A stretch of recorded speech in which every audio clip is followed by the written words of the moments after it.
And now, ladies and gentlemen, introducing our next panel, West Virginia Leadership. It is my honor to introduce West Virginia Secretary of Commerce, Matt Herridge, Senator Tom Takubo, DO of the West Virginia Senate, and Chairman of the House Finance Committee, Delegate Vernon Criss.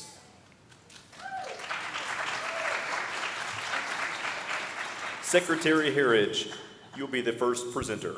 All right. Well, good morning, everyone. It's good to be here. Really appreciate the opportunity to speak to you today, tell you a little bit about what's going on in commerce in West Virginia. You've heard already from Kelsey, and she did a great job showing you some of the specifics that things that we have to offer in commerce. And I also want to say, Ruth Ann, I love that slide you did at the end. It reminded me, too, of, you said, well, you're kind of alone on the road. It reminded me of when I started my first business, that the next day I went, what in the heck have I done? I'm out here by myself. But that is the feeling sometimes we get in the business world. We've got a lot of changes going on in the Commerce Department right now. So as you probably know, on July 1st, the Commerce Department subsumed the Department of Economic Development. And so we are now at 15 divisions under Commerce, 2,300 plus employees, and I think we're probably one of the largest departments in the state now. And there's a lot going on, but I truly feel that this is a good thing. This is allowing us to integrate some of our departments or our divisions like workforce, like economic development, rehabilitation even, and some of the other important entities within the state. And so I'm very excited about that. And I also want to talk to you real quick about two new hires, two new additions to Commerce. You may have seen in the news that we recently announced that we have another deputy secretary in Commerce. Nick Preservati has been my deputy secretary to date, but now there are two. We are, again, a very large department. Our new secretary is Christine Davies. Christine is going to take over the economic development area, working with our acting director, Todd Hooker.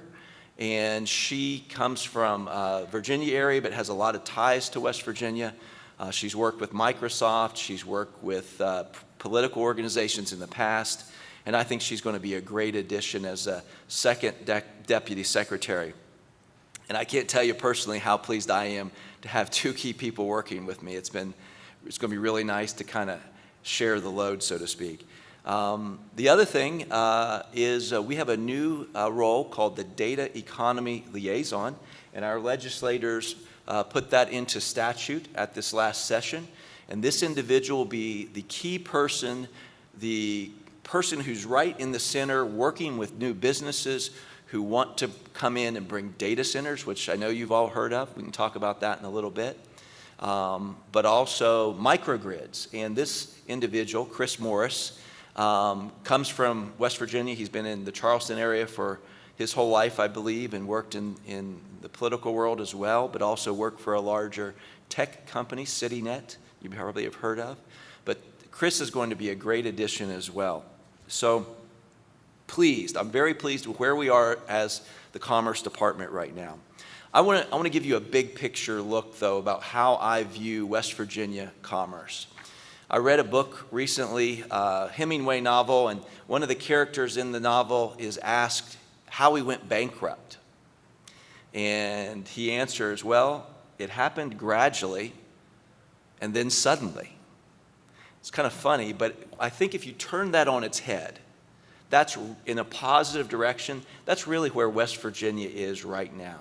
We have seen our legislature, our leadership, our electeds have put us into a place now where we are ready for suddenly. We have seen incredible changes in the last decade in West Virginia in economic investment, in companies taking another look at West Virginia and who we are and the things that we have under the ground. We'll talk about that in a minute too, our energy. And so I truly believe, and this is a great example of what's happening here at the School of Osteopathic Medicine. We are starting to see some of that suddenly occur, and I am confident You're going to hear more and more about that as we move forward. And the way Governor Morrissey is leading this, the statement I hear from him all the time is ROI, return on investment. The governor wants to make sure, though, that everything we're doing returns on that investment to West Virginians. And that, I truly, is going to be the way that we pave the way for the future for this next generation. When you talk to a lot of West Virginians, I'm born in West Virginia, I grew up here. My mother likes to brag that we're direct descendants of Morgan, the first settlers of West Virginia. She says, make sure you tell everybody that. But I love the state. One of the things I love about the state is that when you ask people, why do you do what you do? Why are you investing here in this state? Those of us who are from this state will often say, we want that next generation to have things that we didn't have. We want to see something better. And I think that's kind of the attitude that is really very cool about our state and our residents. And those who move here as well develop that. So one of the things a few things I want to share with you that we're doing to make that, to pave that way. You probably heard about the legislature passing the license reciprocity bill. And this allows for people with licensures out of state to come into West Virginia and immediately get reciprocity and be ready to go to work. I'm already seeing, I asked my Division of Labor director to give me some numbers, and he showed me that April to July of this year for contractors' licensures are up significantly from last year. Already we're seeing people saying, I want to come and put a business into West Virginia.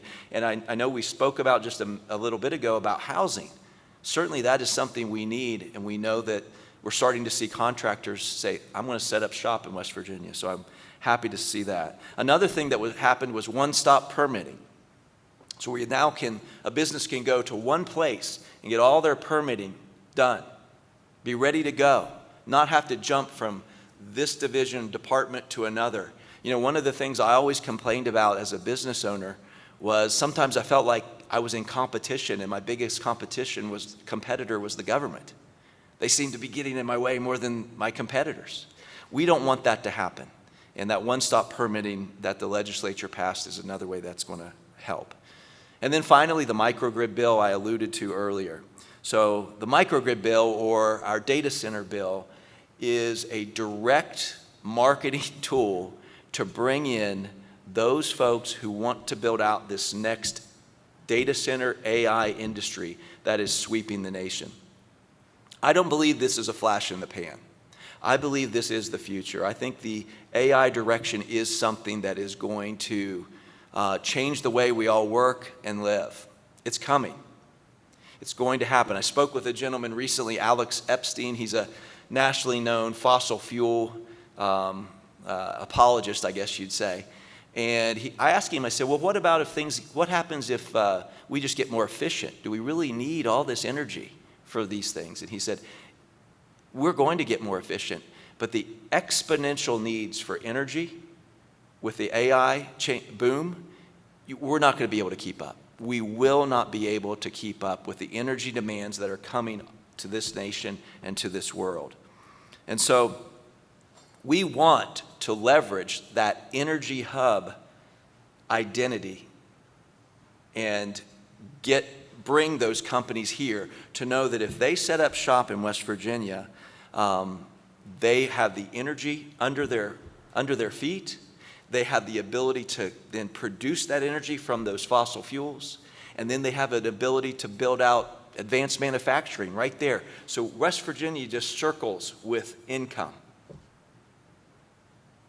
from all these different industries and what we're doing.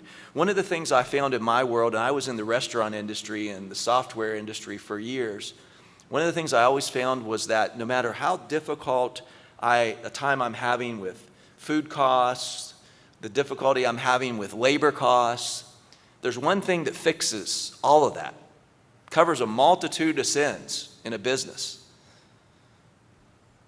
increasing your sales. When you see that top line those dollars come in, it gives you time to fix some of the other problems. It gives you something to work with. And that's my vision for West Virginia. we're going to increase our top line sales. We're going to increase our tax income. We're going to see more businesses invest here. We're going to see less tax on individuals, but we're going to see more business activity, more commerce happening. And I'm excited about that. Did you know that if you take Weirton and you draw a 75-mile circle around Weirton, West Virginia, 25% of the natural gas reserves in the entire nation sit right there. Sooner or later, whether it's by emergent need or whether it's by proactive need, business and energy is going to continue to come to West Virginia to get what we have under our feet. We are sitting on truly a gold mine, and we've got to leverage that. And we're going to. I had the opportunity to meet with some folks, actually our Ohio colleagues, not too long ago. You probably have heard of him and you've seen him on TV, Vivek Ramaswamy, who's running for governor.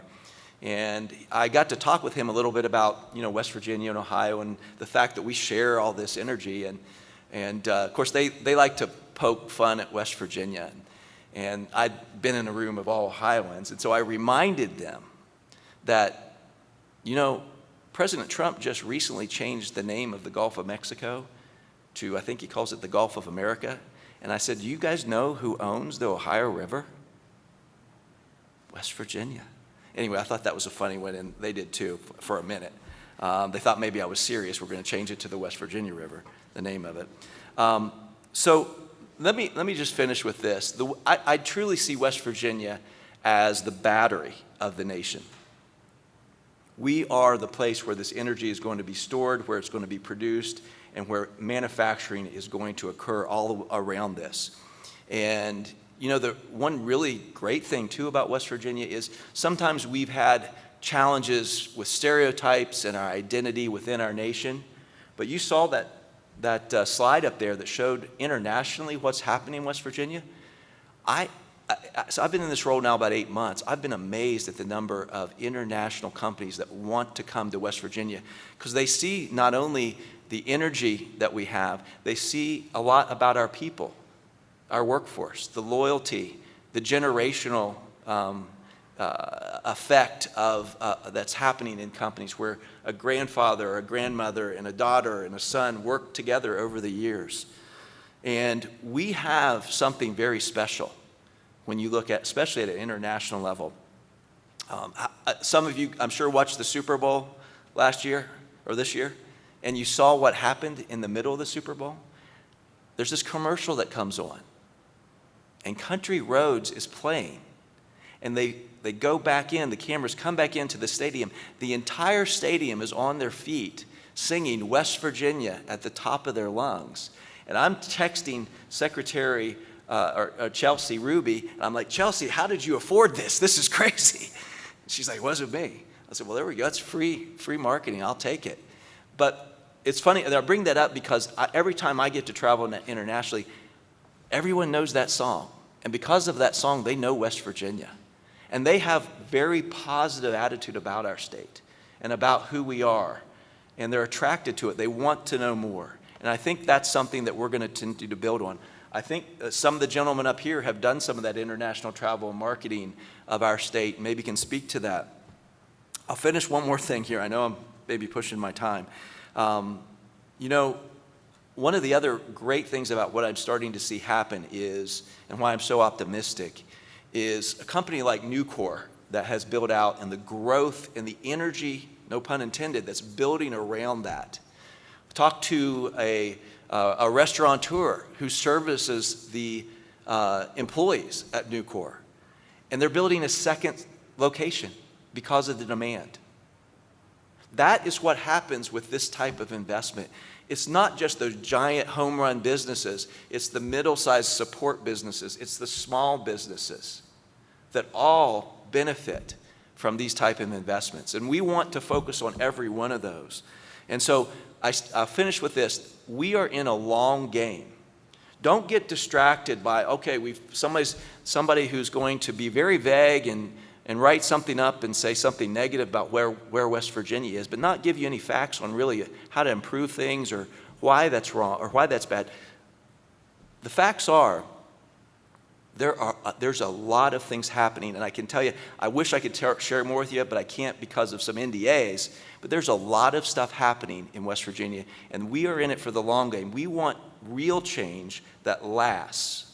We don't want immediate short-term change that goes away, that we can make a big announcement about and may never actually happen. We want to show you what's happening and make it stick. And I'm very, very excited about the direction the governor's taking us in. I'm proud to be a part of that team. And again, thank you guys for the opportunity to tell you a little more about Commerce today. Thank you.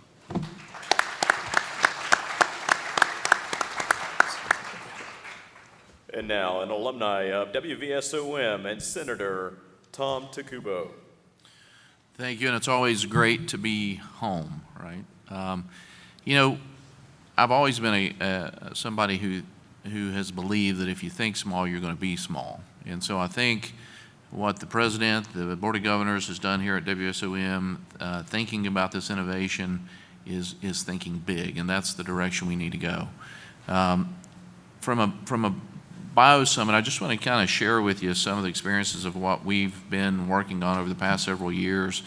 You know, we've been fortunate. We've had Marshall University recently got a new president with Brad Smith. He's definitely a big thinker. And we had President Gee, who's a big thinker, and they collaborated, and so we've traveled all across the country. It's been pretty amazing. You walk into a room in California and you've got 20 major tech giant CEOs coming in and just seeing Brad, and you think they were, you know, grade school best friends. You know, they're hugging, and it's Google and Hewlett Packard and all these guys, and we're given the story of West Virginia and what West Virginia can be. And we've been to Amazon headquarters, Microsoft, Boeing, Denver, met with multiple companies and banks through New York, DC, you name it. And out of that, there's fruit that's come from that. And one of the examples I'll share with you is the company GATC. We've heard it several times today. But a pretty neat and interesting thing, and one of the challenges we have is really trying to tie all of this innovation together. So GATC is a company I was introduced to several years ago. They were an AI platform, and I say AI, everybody uses that term loosely, but it's really about 10, 11 levels of AI with human genomics to combine to mimic human physiology. So whenever pharma has a new drug, everybody asks, why is drugs so expensive? When pharma has a new molecule, on average, it's only successful about 7.8% of the time at a cost of $318 million, right? So 92% of the time, $318 million just burned, lost, nothing comes out of that. Even though some very bright scientists believe this was really going to be something that could be the great next diabetes or blood pressure or cancer drug. They were able to take their platform and they tested thousands of drugs. This was done out at UC Irvine, and thousands that had passed and thousands that had failed. And they ran it, they blinded it, they ran it through the platform, and with 90% sensitivity, they were able to predict which drugs would have passed and which drugs would have failed. Now you can imagine the cost savings and the speed to market that brings. But what's even more interesting is the platform is so good, they started asking questions backwards, and they said, well, you know, if it can predict if a drug will work going this way, can it help us start solving problems going backwards? And so they took substance use disorder, and they said, is there any pathway, any target that exists that we could take human physiology? We know that there's 8 biomarkers that are completely out of range on somebody that's addicted to drugs. That's why, you know, they're stealing from their parents and they're selling their kids Christmas presents. They're just not acting rational. And the AI said there is, but there's not one target, there's 3 that have to be blocked simultaneously. To date, nobody even had heard of these. Didn't exist. So they went to work. They got some pharma PhDs, they got them in, they started producing. The AI gave them the targets. When those studies were done in rats within 24 to 72 hours, rats stopped self-administering fentanyl.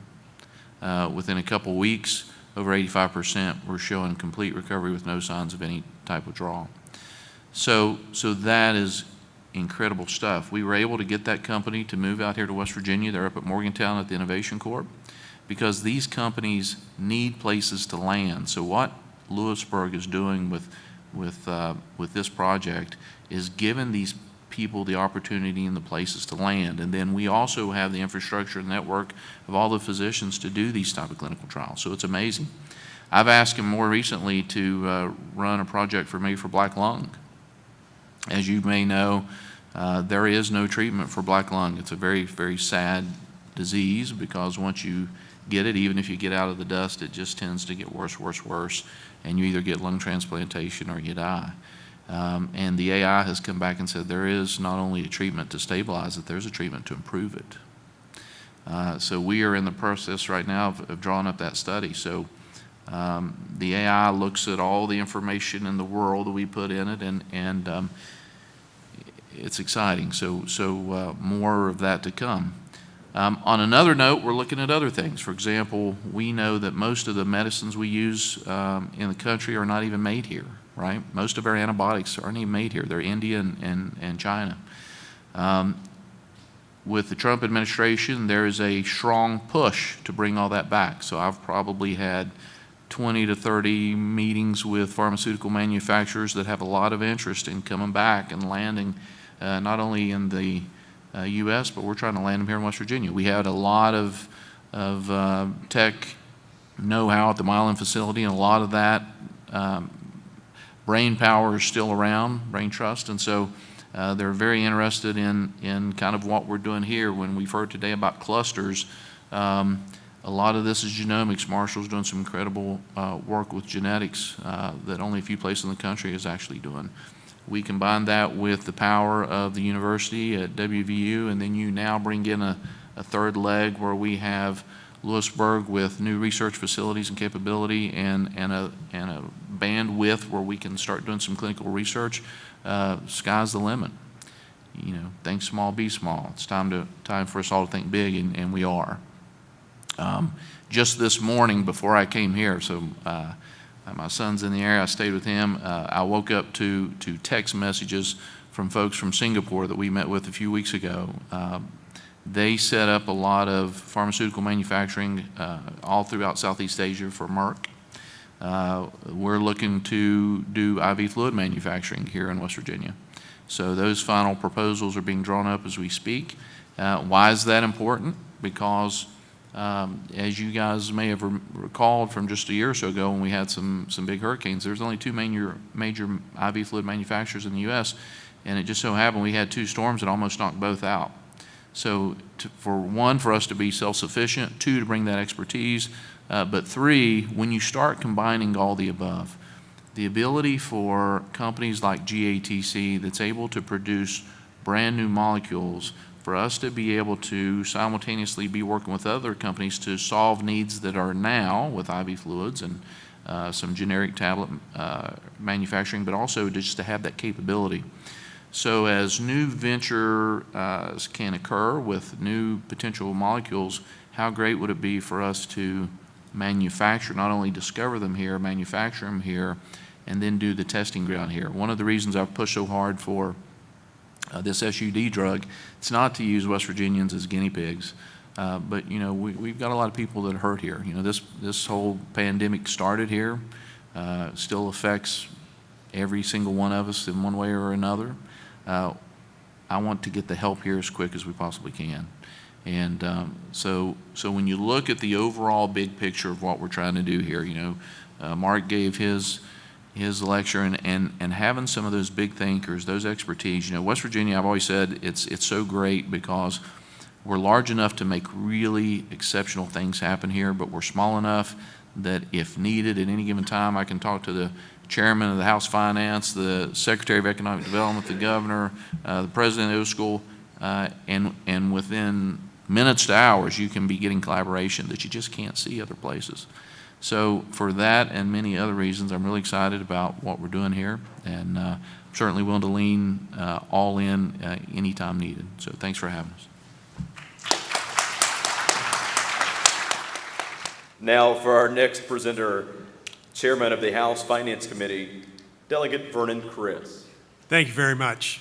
Since I'm the last speaker before lunch, we'll make this quick and dirty. I want to thank you all for allowing Senator Takubo and I to participate.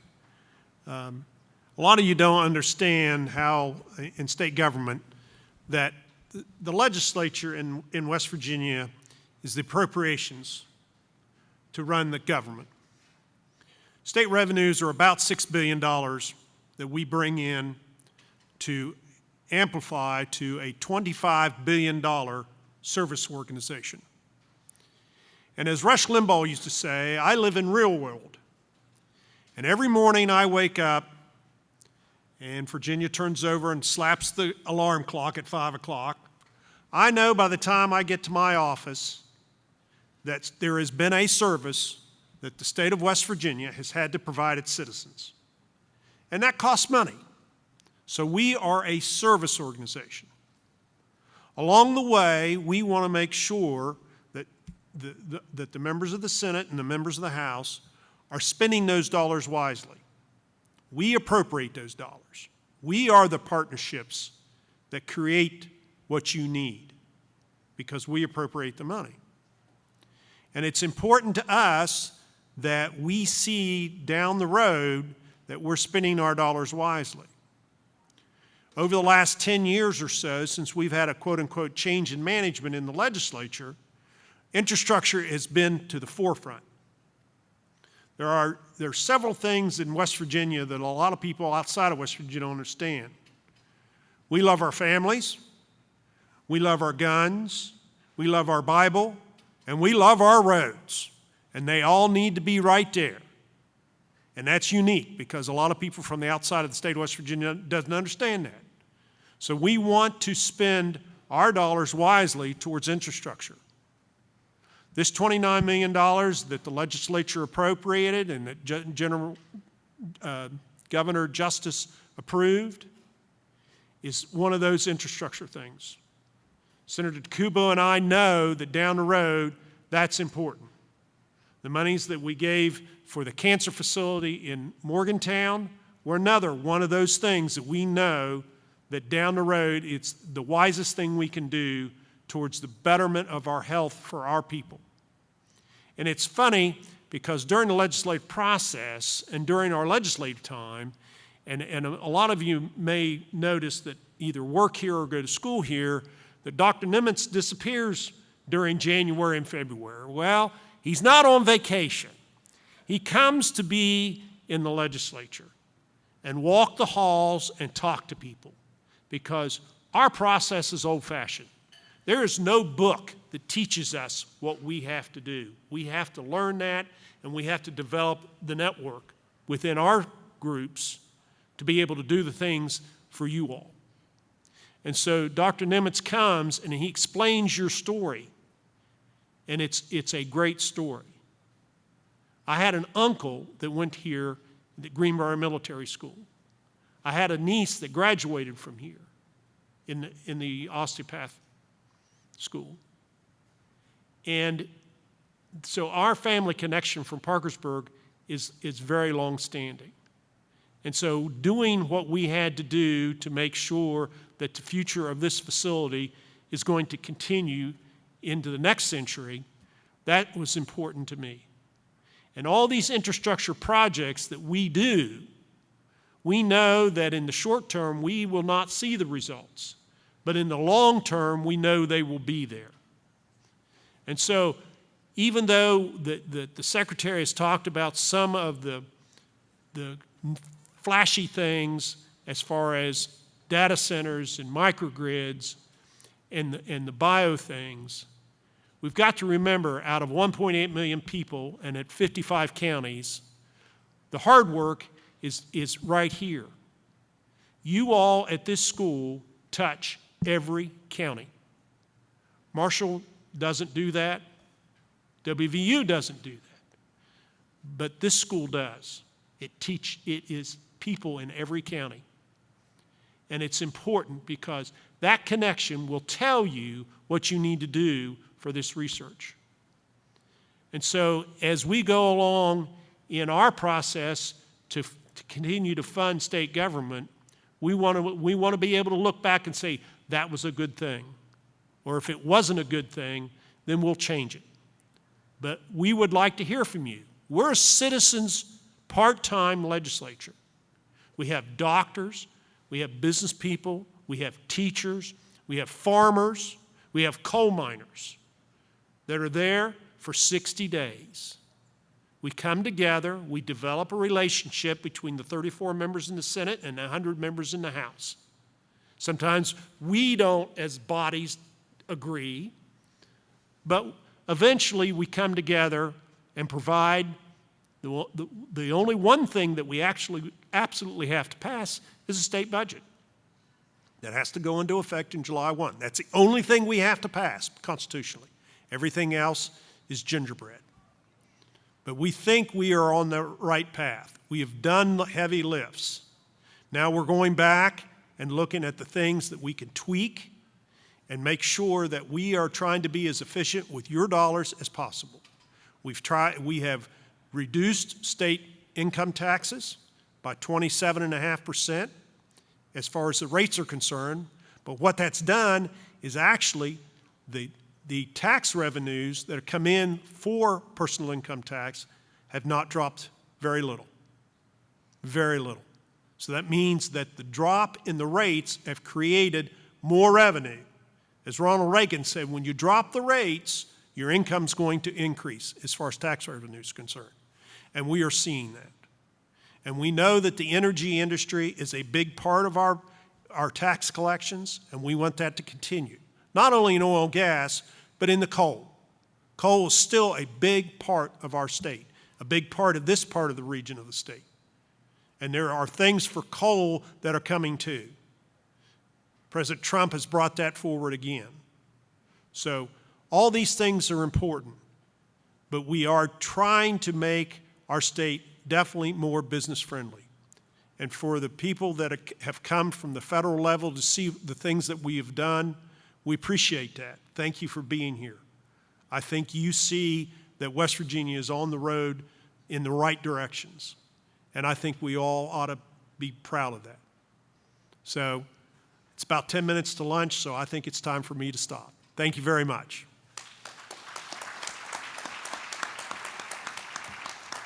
Ladies and gentlemen, another round of applause for our West Virginia leadership panel.